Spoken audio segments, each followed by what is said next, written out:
Áno, obyčajne na týchto miestach testujem nové autá. Ale teraz chcem vyskúšať zariadenie, ktoré je namontované v zákazníckom vozidle. To znamená, chcem vedieť, ako funguje Keytec GPS Sniper. Je to takáto malá krabička, ktorá monitoruje polohu a stav auta a zároveň komunikuje s mojím smartfónom. Bude to iOS operačný systém alebo Android. Niečo z toho máte so sebou. Nechcem tým povedať, že nemôžeme odosielať informácie medzi autom a starým mobilom.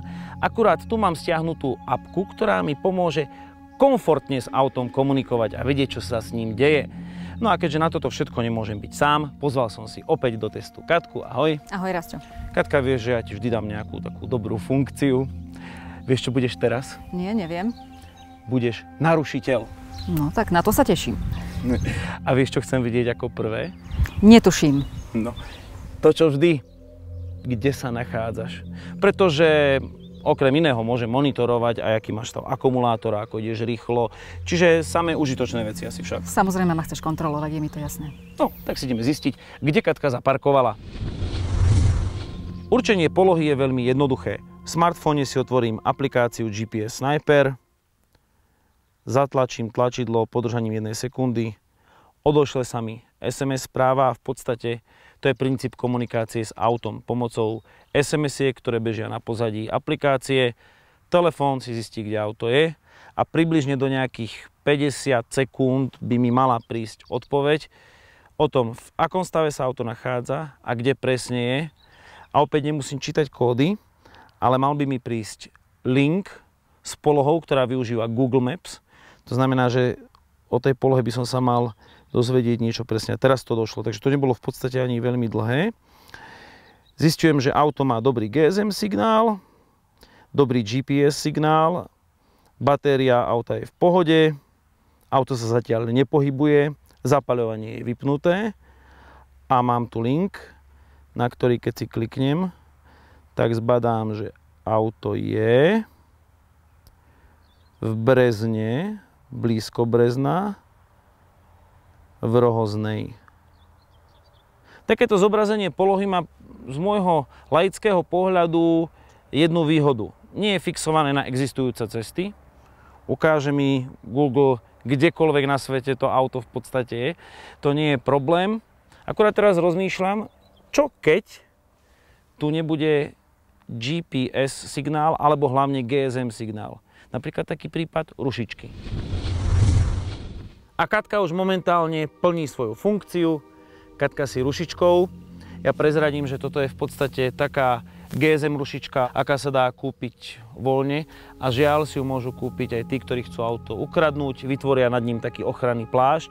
A čo sa stalo teraz? V podstate Keytec GPS Sniper nemôže komunikovať s mojím mobilným telefónom a ja si ešte skontrolujem na mobile, či tu máme sieť GSM-kovú.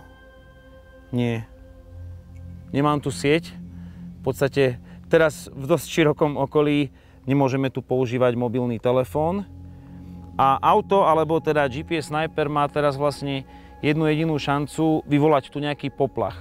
Môže byť napojený buď na klaxón v aute, alebo na nejaký vstavaný alarm. Čiže nemôže poslať správu mne o tom, že je tu zarušený nejakým silným signálom. Môže iba vrieskať, ale ja dúfam, že to bude robiť nejaký už čas. Čakáme. Takže uvidíme, čo na to auto. V podstate toto je ten najčastejší spôsob, ako auto schovať pred okolím. Záleží... Aha. Nemám kľúče. Nemám kľúče. Ty máš kľúče? Dobre. A tak to asi urobíme, aby sme už zrušili poplach. Teraz môžeme vypnúť rušičku signálu. Čiže a teraz mne by mal za chvíľočku nabehnúť signál na telefóne. Už je nabehnutý. A počkáme, či ma bude GPS Sniper informovať o tom, čo sa dialo s autom. Volá ma auto, to znamená, je tu nejaký signál, že sa s autom niečo deje. A po chvíľočke by mal nastúpiť poplach, ktorý mi presne povie, čo sa tu dialo.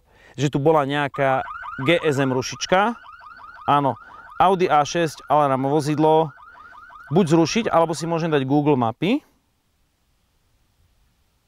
a opäť viem, kde sa táto udalosť stala. Takýmto systémom síce to chvíľočku trvá, ale sa vie GPS Sniper vysporiadať aj s rušičkou GSM signálu.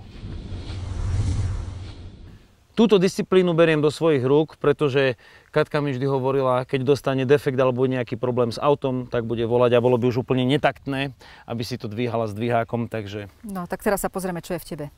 Dobre, idem nakloniť auto, prečo, z akého dôvodu. V tejto Audine je namontovaný fabrický alarm od výroby a ako mnohé iné takéto fabrické alarmy nemá náklonový senzor. Čiže nevedel by detekovať, že sa s autom deje niečo, ide na oťahovku alebo mu niekto kradne kolesá. A GPS Sniper má v sebe zamontovaný aj náklonový senzor, náklonové čidlo, ktoré nás na to upozorní a malo by podľa všetkého aktivovať aj fabrický alarm. Takže Katka, máš apku? Áno, ja čakám. A ja dvíham. Ty krúť, no poďme, pridaj. Tak ale neviem, koľko to treba zdvihnúť, ono možno treba chvíľku akože počkať, ale deje sa niečo s polohou auta. Ináč takto, keby to dvíhali tie auta, keď kradnú kolesa, podľa mňa ich nájde každý. Takže niekde tu by to mohlo stačiť. Aha. Počkaj, zvoní ti mobil, hej? Čiže auto sa ti dovolalo, ukáž. Áno. A teraz ešte počkáme, či dostanem nejakú inú ďalšiu informáciu. Je zamknuté auto? Skús. Je? Aha, a máme spustený alarm. Vozidlo je na... Počkaj, to je rámus. A teraz vlastne bolo na tomto prípade pekne vidieť, že to nebolo tak, že alarm aktivuje GPS Sniper, kytek, ale že to nastalo opačne, že tento sniper aktivoval alarm. Dostávame sa k funkcii zvýšenej ochrany a tá je podľa mňa z tých, ktoré som mal možnosť tu vyskúšať, najdôležitejšia. Aktivoval som si ju jednoduchým zavolaním. A je to v podstate taký stupeň ochrany, kedy, ak ja náhodou prídem o svoje kľúče, to sa môže stať napríklad na dovolenke, stále je auto pod kontrolou. Niekto si takto odomkne vozidlo, naštartuje a v podstate teraz by bežný alarm nejakým spôsobom nereagoval, pretože človek s autom chce legálne, normálne odísť. Ale pri tomto zvýšenom stupni sledovania mi najskôr auto zavolá a teraz by mal prísť alarm o tom, že auto bolo naštartované. Dúfam, že príde. Bude to pár sekúnd trvať, ale aby som sa mal dozvedieť, že zapnuté zapaľovanie a opäť si môžem dať identifikáciu polohy alebo tento poplach zrušiť. V tomto prípade viem, že je to iba neškodná Katka. Teraz viem, ako funguje systém zvýšenej ochrany vozidla. To znamená, viem o jeho naštartovaní mojimi originálnymi kľúčmi, ale dávam si otázku, čo znamená to GPS v názve Kytek GPS Sniper. Je to v podstate akási ochrana polohy. Prostredníctvom GPS je auto stále monitorované, vie, kde je. A ak je aj vypnuté a nemá systém zvýšenej ochrany a niekto ho naloží na oťahovku a odvezie, čo si teraz nevieme ukázať, dostanem o tom notifikáciu a viem sledovať dráhu tohto auta. Ale čo si môžeme ukázať v praxi, je presne ten prípad, kedy prídem o kľúče a už o chvíľočku prídem aj o auto. Odchádza. My sme tam nastavili teraz nejakú vzdialenosť, kedy po jej prekročení by mi mal prísť poplach, zavolanie, alarm, že to auto odišlo. Prišiel mi hovor a teraz podľa všetkého by mi malo prísť aj poplachové hlásenie, čiže mali ste možnosť vidieť, kde je asi auto. A ja si počkám ešte na ďalšie hlásenie. Pohyb vozidla, čiže je tu ďalšia funkcia pohyb vozidla. A toto je presne ten prípad, kedy ostáva v podstate alarm nečinný, lebo bolo auto naštartované originálnymi kľúčami, je tam možno aj imobilizér a musíme sa spoľahnúť len na takéto určenie polohy. Ale Sniper má aj nejaké tie komfortné funkcie, napríklad môžete si cez to vypínať alebo zapínať diaľkovo, nezávislé kúrenie, ovládať iné funkcie v aute. Alebo keď už raz dáte dôveru svojim tínedžerom doma, oni si vaše auto zoberú, ale tá dôvera nie je úplná, viete zistiť, ako rýchlo jazdia. Nastavím si tam napríklad limit 90 alebo 120 km za hodinu a príde mi o tom hlásenie. Auto mi zmizlo z dohľadu a hlási sa druhýkrát, pretože teraz prekročilo kilometr a v podstate už na tú úplne poslednú funkciu na jej potvrdenie a na sledovanie trasy by sa mi teraz malo tam objaviť o chvíľočku ďalšie hlásenie, už aj so zmenou polohy.